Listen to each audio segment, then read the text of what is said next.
Welcome back, everyone. If you're new here, my name is Bryan Jenks, and today we're going to talk a little bit about LaTeX math equations in Obsidian and how to use them. What are they? What is involved in this? What even is LaTeX?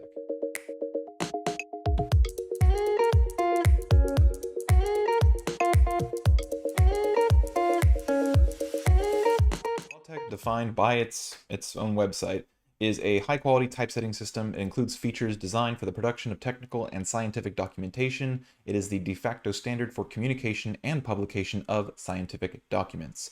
This also does not say like all the other extensible packages that come with LaTeX. You can create resumes, you can create books, papers, documents, flowcharts, anything that you can imagine. You can do it with LaTeX. It is a plain text extensible typesetting system. It uses plain text documentation and commands and macros that can then be reprogrammed, remapped, and then compiled for extremely granular controlled output and results. It is a powerful system, and we are looking at one very tiny small portion of the LaTeX ecosystem, which is mathjax.js, or the JavaScript library in Obsidian and most websites that use LaTeX math equations. What is the syntax? How does it work? What does it look like? All this stuff we're going to cover today in this video. Hopefully you find this interesting. So stay tuned and let's get into it. We're going to be covering Mathjax LaTeX math equations today, but if you're interested in what LaTeX is, a little bit more about it in the general sense and the other applications beyond just what I'm talking about today, the math formulas, there are some resources available to you. I have a playlist for LaTeX. There are a bunch of old videos of mine that I've had on my channel for a little while, but a lot of these cover some of the basics of LaTeX, some packages I reviewed, like the entire functionality of some packages, and a little bit more about it. And if you want something even more, there's also overleaf.com, which is like the Google Docs of LaTeX, where you can collaboratively work on LaTeX documents, compile them, and see the output in the web and on the web so that you can collaborate with others and use LaTeX and see its output. There's also a lot of helpful documentation on overleaf.com, and you can also use it with your Orchid ID if you have one. So what is Mathjax? What is LaTeX useful for? What is this useful for? Why should you care? What is this for? If you do anything with math, statistics, economics, math, then if you touch math and you use and see equations and you need to understand equations, this is going to be useful for you because you can now document your equations in a way that actually looks like what you might find in your textbooks, in academic documents, in actual formulaic equations, not just a straight line of text and having to infer maybe how this is supposed to look as an equation. So what is an example of what this looks like? So I have an example here of some LaTeX Mathjax code and the equations. We have an inline and a actual centered equation, and all of this formatting is all done through plain text rendered through Mathjax. What is Mathjax? Mathjax.js is the LaTeX library that is, well, it's a JavaScript library that renders LaTeX equations through markdown syntax or a string if you're going to use this on the web. So this is all done through JavaScript, but this is LaTeX math equations. And these types of formulas, beyond maybe just the syntax like right here that actually renders the equation space, other than using dollar signs and maybe some other ways of capturing this in actual LaTeX documents, this is all exactly the same as what you would use in LaTeX, to my knowledge. So you might be curious, okay, Bryan, how do you use this? Why are you using this? What use is there for this? Well, how I use this is I have some notes on statistics, which I use to actually inform me when I am reading research papers. So if I put notes on a research paper inside of Obsidian and oh yes, a chi-square test or a two-sample t-test. What does that mean again? Well, I can link to my note on that statistical test. This test also includes the pieces in their formula of a mean, a range, a standard deviation. What are those things? I can follow those notes down and find the exact definitions to the granular pieces all the way back up to the actual implementation of these statistical tests, concepts, and the math behind them, and the equations. All of this can be done by actually using LaTeX math to describe the equations and have notes on those statistical concepts. So how I'm using it is I have my fledgling statistics notes in here, and as I go through them, you can see I have equations for what the standard deviation is. You know, we have sigma, we have a square root, the sum of, you know, this, and all of these things are done with LaTeX math equations. And then I might also have the actual code for whatever language I might be using, which if I'm going to be doing stats, it's probably R. So then I also have the actual code for that note in R. But the equation represented that actually is important to understand and know is done with LaTeX math. So when I render this, yes, here we go, the actual Mathjax code and an R code chunk. So that is currently how I am using this math syntax. So how do we use LaTeX math? There are two main types of equations we're going to use. There's inline, and then there's the actual equation math. So what the inline looks like is if I inserted some text, here is some arbitrary text. So if I inserted that text and I wanted to have a formula in line with this font and the text, I could just put $2.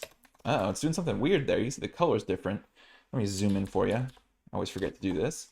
But now there's this color over here, weird. That's because it thinks we're doing a centered equation, but we're not. The dollar signs are here, but what we want to do is we want to put our math inside these $2 signs. This is just like the bold, the underline, or the italic formatting, same thing. We have an opening and a closing. So inside these dollar signs, I'm going to put something like pi, and now the pi symbol is in line with the text. Now, my math is the equation is a little bit larger than this at font because I specifically set that in the CSS. The reason I did that is because sometimes it can be too small and unnoticeable, and I actually wanted the centered equations to render a little bit larger. So that's why it looks weird like this. But you know, it works for me and I don't care because usually I will just italicize this so it actually appears a different color to begin with. So that is inline math. And I'll actually just keep that for you. Now, what the other type of equation is a centered equation. So above this, we're just going to put $2 and then two more. So instead of a single pair, we're going to do a double pair. So now, right now, you can see this looks really weird. What's going on? Well, we just need to actually change some stuff here. So inside this, I'm going to do a fraction, and inside of that fraction, I'm going to put pi, and then underneath in the bottom, we're going to do sigma. Close that off, and now we have our equation. That's it, done. It's centered and it's large, so it's the same size because of the CSS I applied, but it's centered and aligned in the center. And it also will not be in line with any text. So if I put text over here, or if I put text at the end, it appears before and after, but not in the center with the equation. It sets it apart. I really like the centered equations because it draws attention directly to it and it sets it apart from the regular content. Now, how equations are treated in LaTeX in general is a little bit different, but all you really need to know is one pair or two pair of dollar signs to have your equations rendered. So how did I get my Mathjax formulas to look a little bit larger? Well, that's the little bit of CSS right here. I'm going to put the CSS right here for you. This is it. Mathjax-text, tech. Font size, just make it a larger font size. That was it. You just select that class and the font size. That's all you need. I mean, technically from here, you could also make these their own color, but I'm gonna show you some cool stuff we can do with color later on. But if you wanna manipulate any of the facets of the rendered equations, then this is what you do, is you use this selector for the class and you can change the font size to whatever you want. And that's all I did. I just put that into my theme. If you're interested in all the stuff I have in my themes, I do offer that for free, along with my templates and some of my mermaid diagrams, all for free if you sign up to my newsletter, which a link to that is in the pinned comment below and the description of the video. So you may already be wondering like what some of the syntax I was using was all about. Well, in LaTeX, you are going to become best friends with the backslash character. The backslash character is this little character right here. It escapes characters. That's why you see some of these are different colors and different gray, because they're actually escaping characters. So if I had $2 and you see it's messing with this text because it's expecting a formula, or we might actually have a formula in here, if you put a backward slash in front of a text character, it turns it gray and escapes it.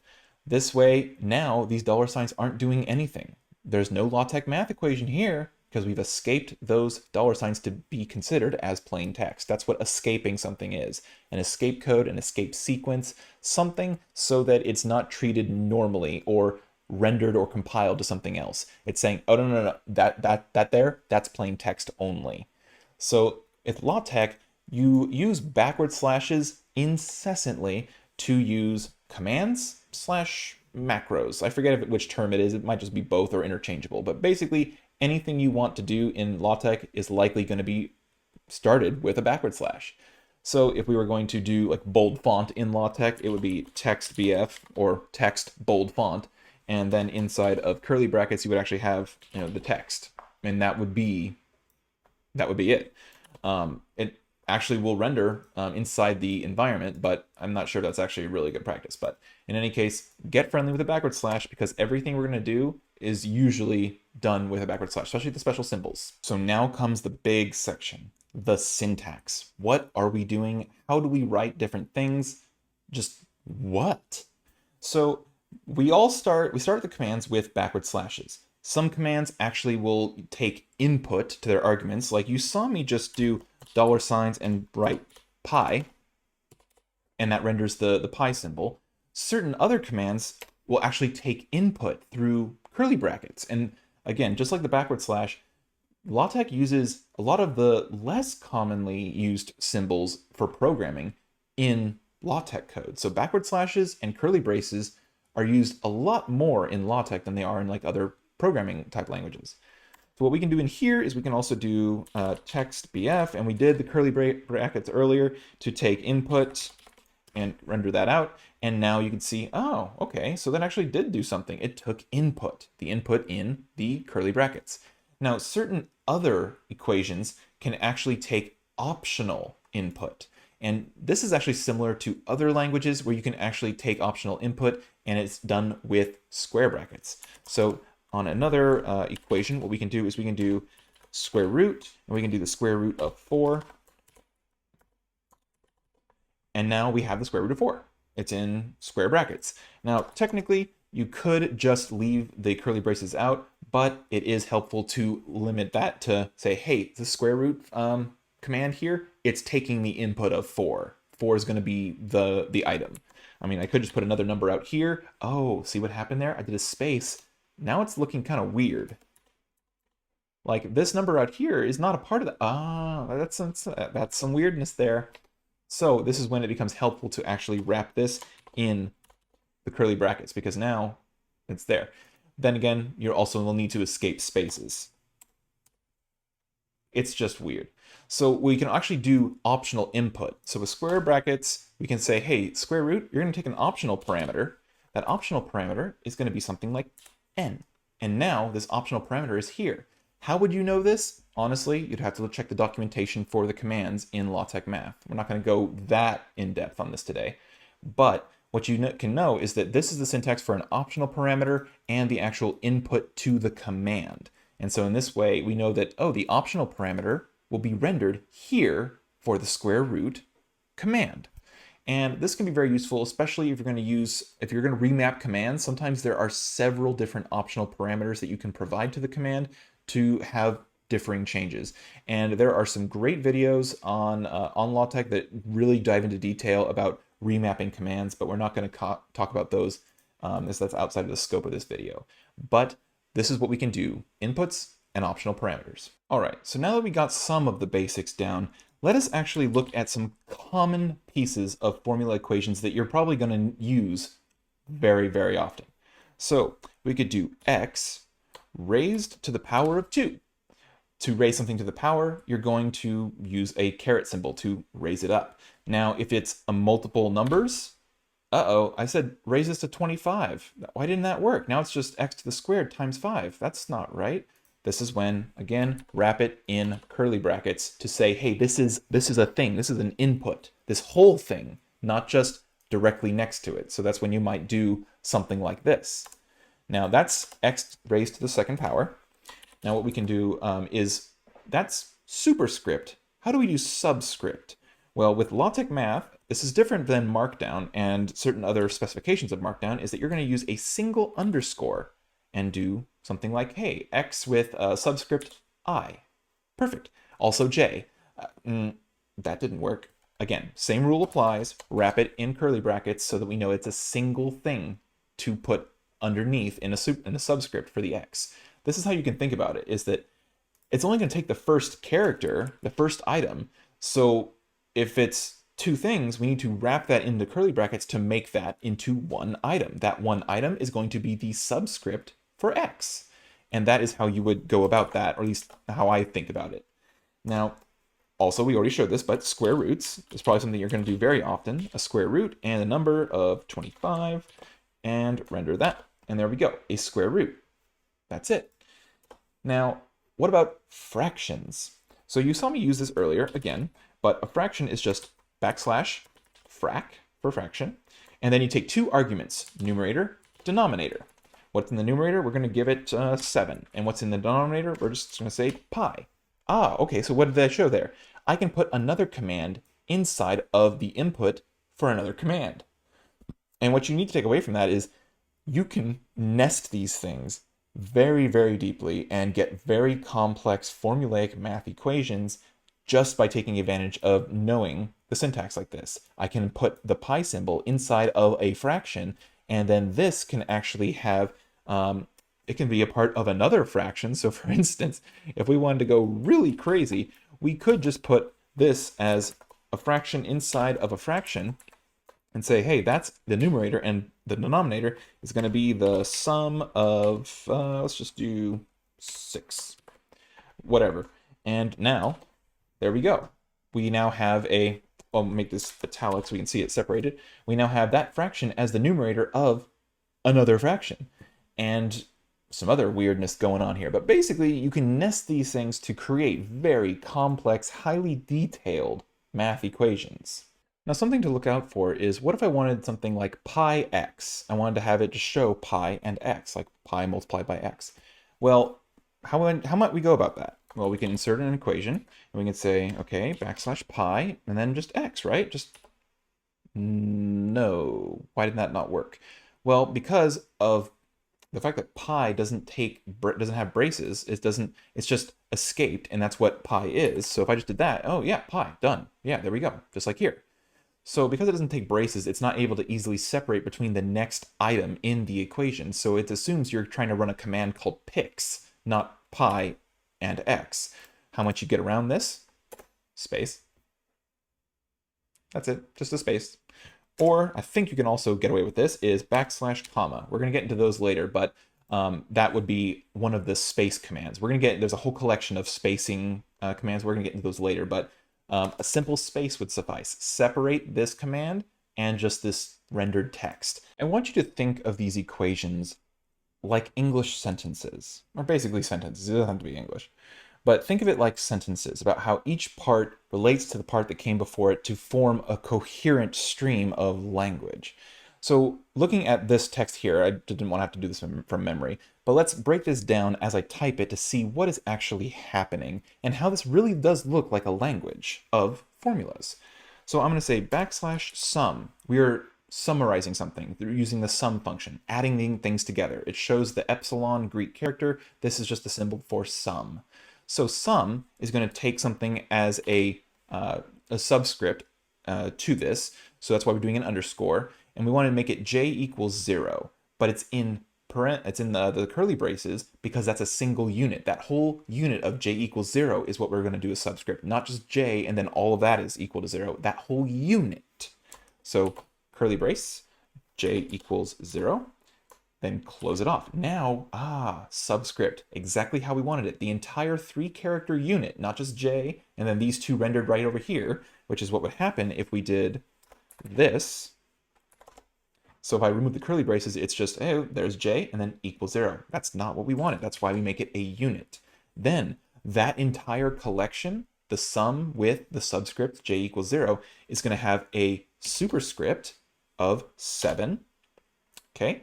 Okay, there's a j raised to the second power here, but how is that going to render? Now, you remember from the prior minutes of the video earlier before this that just because it's right next to it doesn't mean it's going to get picked up as part of that superscript. What do you think is going to happen? So raising this to 7 and then having a j raised to the second just means that that's going to be multiplied directly next to the sum formula, because this, from 7, this is all part of one unit over here. Then you have basically a separation of, okay, and then we're going to start on the next thing going horizontally, which is j raised to the second power. If we did a pi over here, this is basically just like the words, where if we took this out here, this is basically a word. You can think of it in this sentence. The sentence is the entire equation. This is a word, and now we can add a second word, which is a unit that is rendered on the horizontal plane here, going to the right. So this is all operated on subscript, superscript, the sum, that's all one. Then j to the second power, that's another one. If we added pi, that's again, going horizontally, another word in this equation sentence. And that's how you should really break this down in your mind as you're writing these, is you're going to build each individual little chunk, maybe nest them together, but think of them as like these little chunks of functionality, little words in this growing sentence of an equation. Now there is a myriad of mathematical symbols and characters that we can represent in these equations. For example, there are some called calligraphic letters, where we can render them by using mathcal, and then as an input, we can insert a character or a word or whatever you want. So let's just say hello. And now you can see these are actual math calligraphic characters, however you might render those. And that's just using mathcal, that command or that formula function. We can also input characters like Greek characters. And you saw me already use this because Greek characters are commonly used in formulas like sigma for the degrees of a standard deviation. Like Lean Six Sigma. I actually Lean Six Sigma Green Belt certified, if that means anything to any of you. But you can actually use Greek characters, so we can do sigma, okay? Or we can also do, some of these actually have uppercase versions, so sigma. And now, oh, these are two very different equations, different characters here. Interesting. So some of these actually have capitalized versions that are different, that I actually find really interesting sometimes. Delta, delta, and then we also have delta. So that's when you get the triangle. So if you're ever trying to render a triangle in math, just use capital delta. Some other useful things we can add in are certain dots, like ellipses. So we can just do L dot. Actually, it's L dots.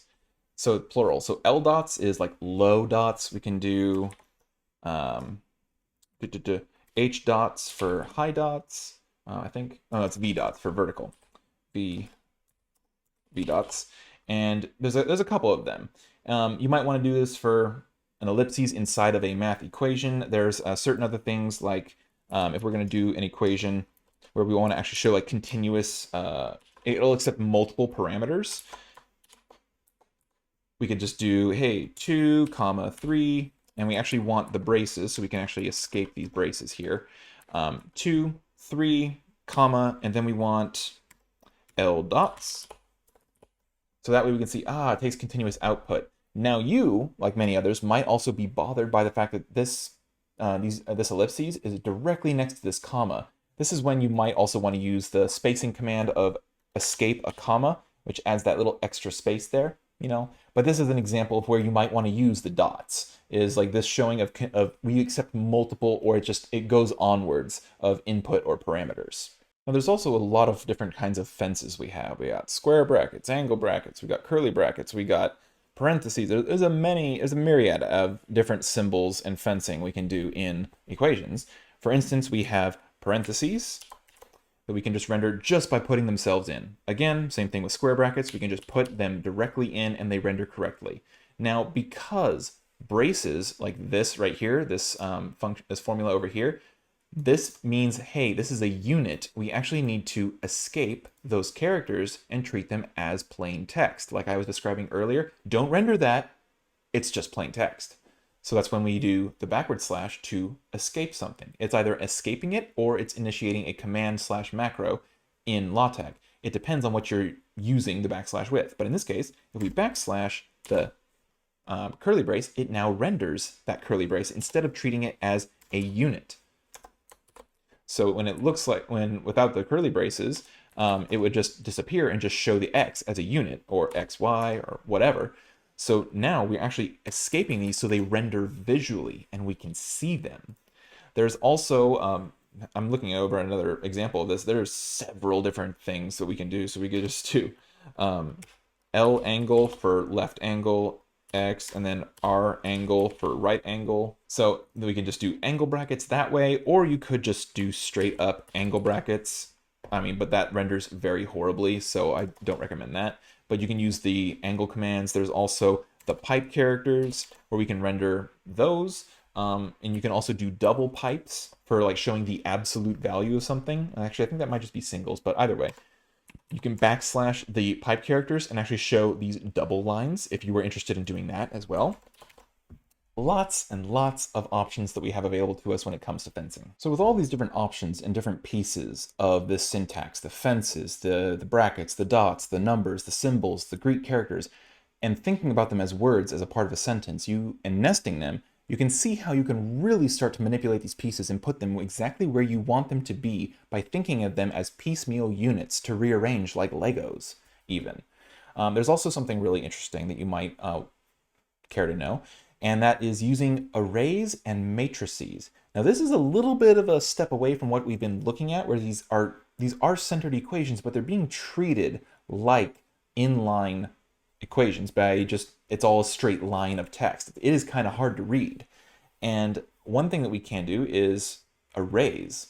Arrays and matrices do something different, where we actually have to type something that's a little bit more verbose. So we say begin, and we open up the environment. We're beginning and ending an environment. Inside that environment, we're going to put something. So inside this begin, we're going to say it's an array. We're beginning an array. Now we also have some other commands to add into here, RCL. And what RCL means is these are the actual alignment of the columns. We're going to have 3 columns, so that's why I'm listing them like this. We're going to have a right aligned, a center aligned, and a left aligned column so that they all smush up right next to each other very nicely. So before we even continue on with this equation, what we need to do is be smart and just end it so we know we have a completed and correctly ended environment. So we're going to do \end. What are we ending? We need to actually say end the array, because you could have something nested inside of something else. So inside of this, I'm going to give a tab inside. So I want to indent this just so it reads better. We're going to have 3 columns and 3 lines. I want to have a 3x3 matrix. It's an array of items, but we're going to show it as like how a matrix would be shown. And how we do that is we need to actually break lines with the double backslashes. And we're going to do this with ampersands to group the items together. So how might this look like? We're going to do 0 and 6 and 7. Then we're going to do double backslashes because we need to break a line. Then let's just do 9 and 7 and 3, break a line, and then the final column, or the final row, and we're going to do 6 and 4 and 1. And that's it. So now I'm also going to break the line again just so it all looks clean and synonymous. Great. So now we have a matrix centered, aligned, 3x3. These are each of the rows. Great. We might also want to potentially change this. Well, I might want to actually have both sides of this wrapped in a curly brace. So I could just do a curly brace there. Oh, it does not like that. Oh, maybe because I need to escape it. Escape the curly brace. Undo one at the end. Escape the curly brace. Oh, that does not look right. It's only going in the middle. That's strange. So what we might need to do there is say, hey, we're going to make this big and also make this one big. So now we have big curly braces, but these are a little close here. We might need a space as well. So right after the curly brace, we're going to do backslash comma, and again, backslash comma. And now we have a nice rendered array matrix just by using this little environment this way.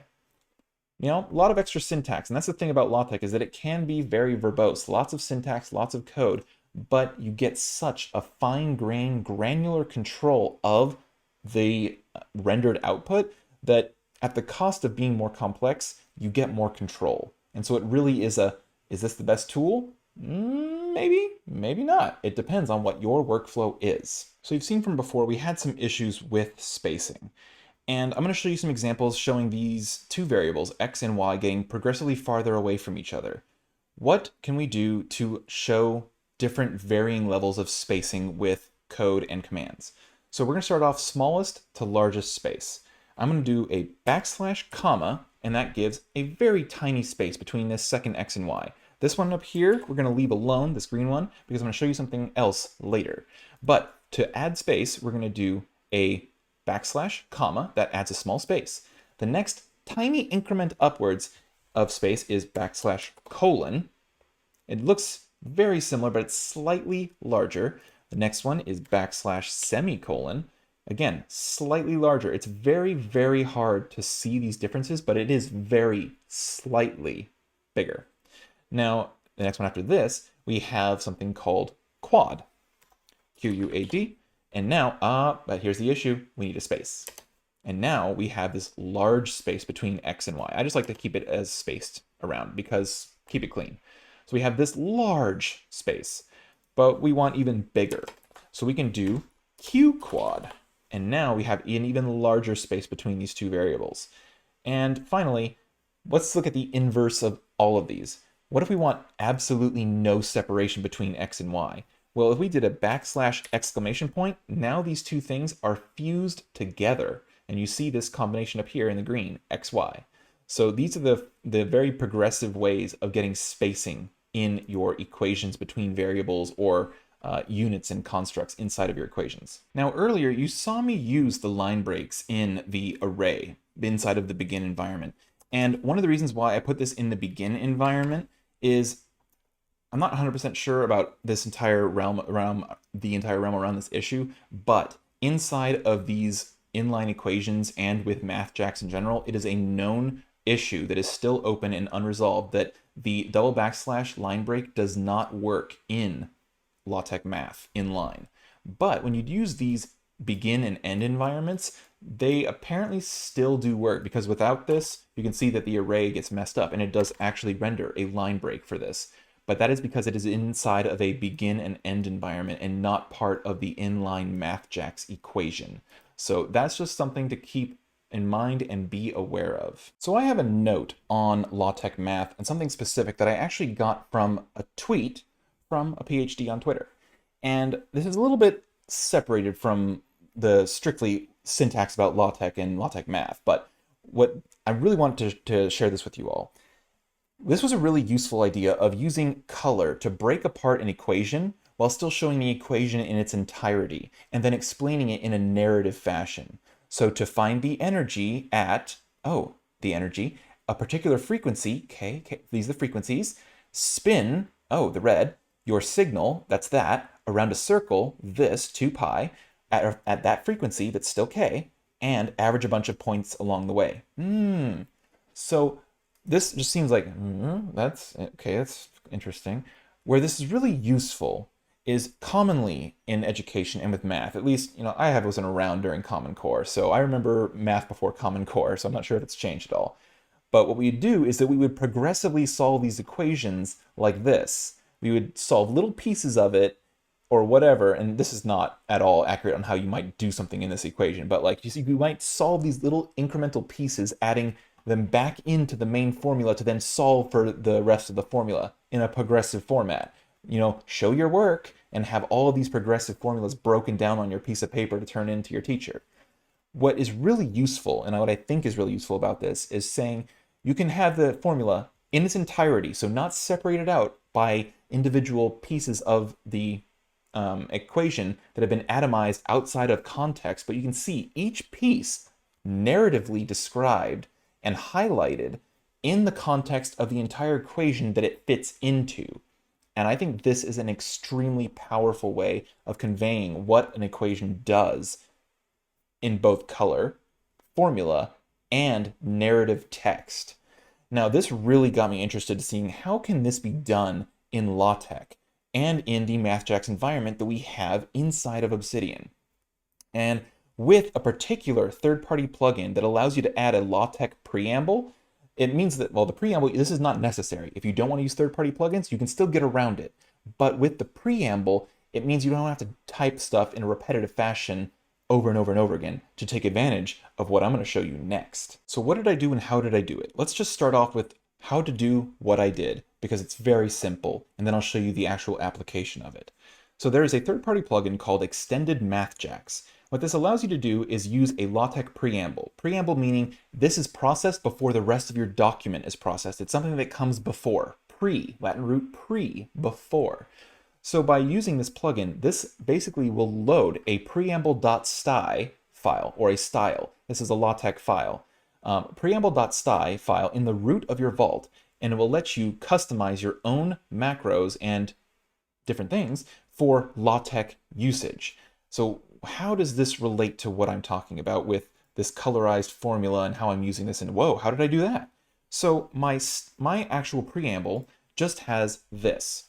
So I have all of these different define color macros, and I'm saying the name of the color, what type of input it's receiving, because you can define colors in a variety of formats. And I'm saying, hey, this color name is going to be assigned the RGB value of this. And what this renders as is different colors. So what we can do with this is say, hey, I'm going to create a formula, and then I want different pieces to be different colors, just like the formula in this picture. And so that's exactly what I did, is I re-rendered this entire formula in Mathjax using that preamble, hot-loaded with that plugin, and now inside of this equation, I can just say, \color, and then the code. Now, if you don't use the preamble, this is what you're going to have to resort to, defining the color inside of the math environment every single time because it doesn't exist. But if you have it in the preamble, you can hot-load it so that that way it's always there. And so how I have taken advantage of this is when we go back to our example files here, and in this example file, I'm going to actually put in a formula, math. Okay, so now I'm ready to type my formula. Now I have my colors defined in my preamble that is hot-loaded by the third-party plugin, so my colors now exist. I then use the templates feature in Obsidian to insert the commands to change the colors of my LaTeX math.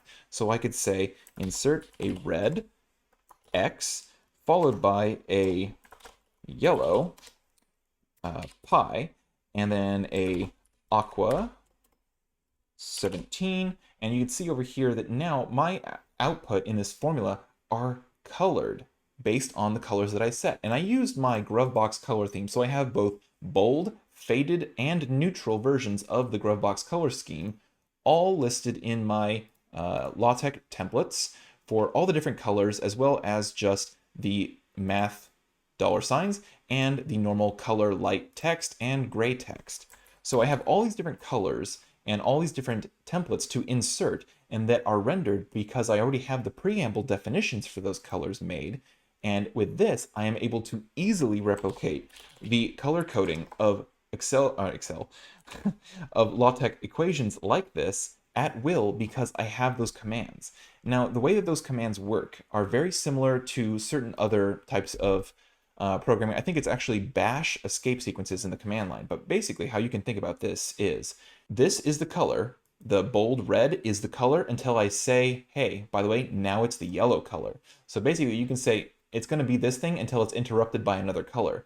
But what if you want inside of a particular item, you want another color? So let's just do a fraction. We're going to put all of that output in the top of this fraction, and then in the bottom, the denominator of this fraction, we wanted to make it a, I don't know, let's just make it a sigma. So we have a sigma there.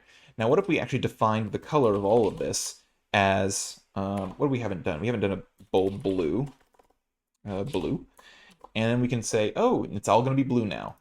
But because inside of the fraction we have color definitions for each of these pieces, now we can see, because of levels of scope, everything is blue except for inside of this unit. We see all these definitions until it finally concludes with the ending of this brace, and that as a functional unit inside the fraction. So it says, okay, all these colors are applied to all these elements. Oh, but now this whole unit of the fraction, the numerator, is ended. So now end the color definition. But the overall definition that is at the higher level of scope saying, hey, everything blue, makes the denominator and the divider line blue.